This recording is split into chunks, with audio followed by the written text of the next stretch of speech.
বিসমিল্লাহির রহমানির রহিম। আশা করি আপনারা সুন্দর আছেন, সুস্থ আছেন। প্রত্যেকে মাহে রমজানের শুভেচ্ছা জানিয়ে কিছু বলার চেষ্টা করি। আসলে আমরা তো দেশের অধিকাংশ মানুষ, আমাদের দেশের অধিকাংশ মানুষ কিন্তু মুসলমান হিসেবে আমরা রোজার সময় খুবই উৎসব উদযাপনের মাধ্যমে আমরা আমরা এই রোজা বা সাধনার মাসটি আমরা পালন করি। এই এই এই এই রোজা বা সম বা বিভিন্ন রমাদান, এই কথাগুলো কিন্তু আমরা বিভিন্নভাবে ব্যবহার করি। অ্যাকচুয়ালি আমরা কোনটা অ্যাকচুয়ালি খুব আরবি দিক থেকে শুদ্ধ। অনেকে বলতে চান যে রমাদান হচ্ছে একটি আরবি দিক থেকে শুদ্ধ ভাষা হিসেবে ব্যবহার করা হয়।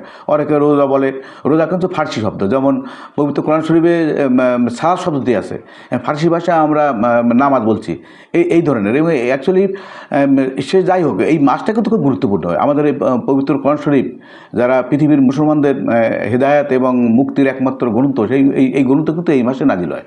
এবং এই মাসে কিন্তু আরও 3টি গ্রন্থ নাজিল হয়। যেমন আমরা যদি জবুর কিন্তু এই মাসের 3 তারিখেই নাজিল হয়। এবং আমাদের তাওরাত এই মাসের 7 তারিখে নাজিল হয়। এবং ইনজিল বা বাইবেল যেটা আমরা বলি খ্রিস্টান সম্প্রদায়ের, এটা কিন্তু 17 তারিখে নাজিল হয়। এবং আমাদের পবিত্র কোরআন শরীফ নাজিল হয় অনেক ঐতিহাসিক বলতে চান যে শবে কদরের রাতে।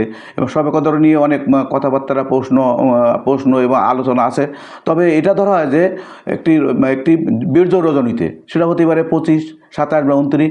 তো সেটা যাই হোক, হিসাবে আমাদের মানুষের জীবনে, বিশেষ করে মুসলমান সম্প্রদায় সারা পৃথিবীর মানুষের জীবনে কিন্তু সংযম বা রোজা বা ত্যাগ এটা গুরুত্বপূর্ণ অবদান।